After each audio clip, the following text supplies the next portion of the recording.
OSHC is outside school hours care, so we provide before school care, after school care and vacation care to school-aged children. It's a space for children not to be at school, not to be at home, but to be somewhere in between where they can really explore their own sense of identity and what they do love to do. Children have a sense of agency when they come into our programs. Our program is based on their choices, their ideas, their suggestions. Sport is a massive part of our curriculum. It's not only about getting out and being physical, but sport for us is also such a great way to build relationships between children, helping teach children leadership skills, teaching communication skills. Cooking is really exciting. We have such a great diverse program and we really look at inspiring our cooking activities based on the families who come to our programs. We've done the Turkish country, we celebrated Turkey, we've celebrated Italy. We are looking at celebrating the country Russia. Just last week we had an Indian cultural day where one of our educators from Kashmir in India gave us an amazing butter chicken recipe that our children cooked from scratch.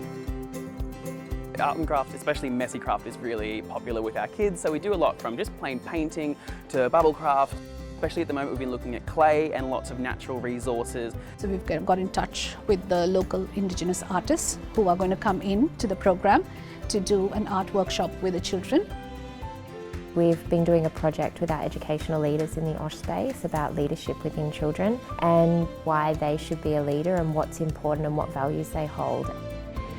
They've come up with this idea of having a Prime Minister's group where they will sit down and they will sort of help this team and they will help with the programming and they will mentor the little kids that come into the program.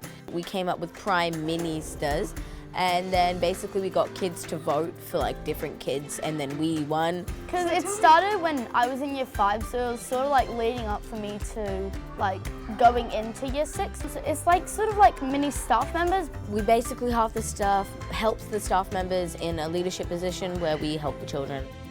We invest in children and their opportunities, and we invest in our staff because that again invests in children and their opportunities. Everyone in Gowrie really lives those values and we reinforce those values every day. Sometimes I've seen parents coming to pick up the children and then going back home because the kids don't want to go home at that time. You hear the parents saying, here I can see how much you include my child and my child wants to come. We have a really great relationship with our families and I'm really glad that they believe in us and they trust us to have a really great experience with their children and their kids are having fun.